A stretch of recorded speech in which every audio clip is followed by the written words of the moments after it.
আসসালামু আলাইকুম, কেমন আছেন সবাই? আমি তোমাকে উত্তরবঙ্গের আপা চলে আসিছি আর একটা নতুন ভিডিও নিয়ে।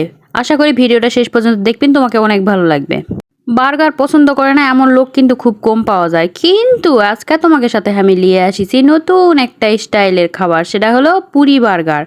আমি জানি যারা নওগাঁ থাকে তারা হয়তো খাইছে, কিন্তু যারা নওগাঁর বাইরে থাকে তার জন্যই আজকের এই ভিডিও। তার আগে এর নামটা উদ্ঘাটন করি। এর নামটা হওয়ার কারণ হচ্ছে আমরা তো সচরাচর বার্গার খাই, এটা হচ্ছে পুরি প্লাস বার্গার, মানে পুরি দিয়ে বার্গারের মতো করে বানায় দেওয়া হয় জন্য এর নাম হচ্ছে পুরি বার্গার। এই দোকানটা ছিল হচ্ছে গোস্তহাটির মোড় পার হয়ে শাহী মসজিদের রাস্তায় ওখানে। সব থেকে যেটা ভালো কথা সেটা হলো এই মামা কিন্তু এরকম বার্গার বানায় কিন্তু রেখায় দেয় না। এটা হচ্ছে তোমার মানুষ যাওয়ার পরে সে কাস্টমার দেখার পরে তারপরে গরম গরম এই পুরি বার্গারটা বানায় পরিবেশন করে। এটা সব থেকে ভালো লাগে আমার কাছে।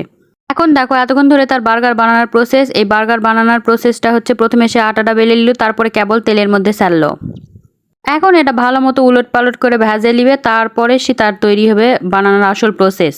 সবই দেখাবো তোমাকে, থামো মিচানা, ধৈর্য ধরো। তোমাকে এত ধৈর্য কম কাবারে, দাঁড়াও তো, সবই দেখা পাবেন। থামো মিচানা থামো। পুরিটা তেলের মধ্যে দেওয়ার পরে যে ফুলে উঠছে না, এটা দেখে আমার কিছু মানুষের কথা মনে পড়েছে, যারা হচ্ছে অন্য মানুষের ভালো দেখলে ফুলে ফুলে ওঠে, মানে তারকে কোনো কাম কাজ নাই, তারা মানুষের ভালো তো জীবনে চাবেই না, কিন্তু উল্টে ফুলে ফুলে উঠবে, এটা হলো আসল বিষয়। এই যে আমাকে বার্গারের পুরি ভাজা শেষ, এখন হচ্ছে এই মামা আসল প্রসেসে চলে যাবে, তোমরা দেখো। বার্গারে পুরিটা কাটার পরে মামা সস দিল, তারপর শসা, মানে এগুলো সব তার নিজস্ব বানানো, তারপর পেঁয়াজ, তারপর নিজস্ব কিছু চাটনি মশলা সেগুলো দিল। দেওয়ার পরে সে নিজস্ব যেগুলো বানানো থাকে মেয়োনিজ সেটা দিল। কোনো প্রসেস এখানে কিছু নাই, তার নিজস্ব সব কিছু বানানাগুলাই সে দিল। এটা হচ্ছে ডেকোরেশন। মানে গরমে মানুষে ঘরের মধ্যে থাকা পারছে না, গরমে হাঁসফাঁস করে মরার মতো অবস্থা। সেই জায়গার যদি কেউ পুরি বার্গার খাওয়া যায়, তার যে অবস্থা হয় আমার দেখলে তোমরা এখন সেই অবস্থাটা টের পাবেন। দেখো আমার দিকে তাকালেই বুঝবেন। এটা হচ্ছে চপ। এই চপটা হচ্ছে তোমার যদি বার্গারের ভিতর দিয়ে লিবা চান তাহলে কিছু এক্সট্রা টাকা লাগবে, দিয়ে বার্গারের মধ্যে দিয়ে পুরি বার্গারের মধ্যে এটা দিয়ে দিবে। আমার যেহেতু এই পুরি বার্গারের মধ্যে চপটা পছন্দ হয়, সেজন্য আমি এটা লাইনি, আমি নর্মাল যেভাবে বানাই সেটাই লিছি। আমার এটাই ভালো লাগে আমার কাছে। তোমাকে জানি এটা দেখে আনা লোভ লাগে, সেই জন্য আবার এটা বানানোর প্রসেস দেখাও ছিল, ভালোকে দেখে লাও। দেখে তোমরা কিন্তু অবশ্যই মামার দোকানে কিন্তু খাওয়া যাবে না, একবার হলেও ট্রাই করে। এটা কিন্তু অনেক মজার খাবার, আমার কিন্তু অনেক ভালো লাগে। এমনি আমার বার্গার এত পছন্দ, তার উপর যদি কেউ পুরি বার্গার বানায় তাহলে কি আমি সেটি খাওয়া যাবো না? অবশ্যই খাওয়া যাবো, সেটা বা কওয়া লাগবে। আমি না গেলে কে যাবে কও?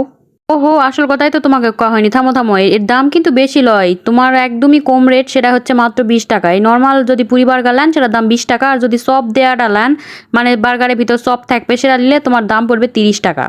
দাম হিসাবে যদি এটা টেস্টের কথা কই তাহলে সেটা আর কওয়া লাগবে না, সেটা একদমই ওয়াও। যেহেতু আমি ক্যামেরাম্যানকে লেগেছি, তার সাথে ভিডিও না নিলে তো হয় না। এরপর আমার আবার মনে হলো চ না ঘুরে আসি। এই ঘুরবা যায় গেছি কাশফুলের মধ্যে, হায় রে বাবা যায় কি কাণ্ড, মানে আমি ছবি যে তোর ভিডিও যে কোনো জায়গা পাওছি না, তোমরা আশপাশ দেখলেই বুঝবেন, মানে ভর্তি।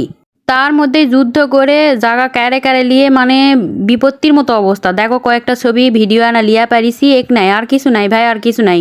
ঠিক আছে, তোমরা ভালো থাকো, আসসালামু আলাইকুম। দেখা হবে নেক্সট ব্লগে, আল্লাহ হাফেজ।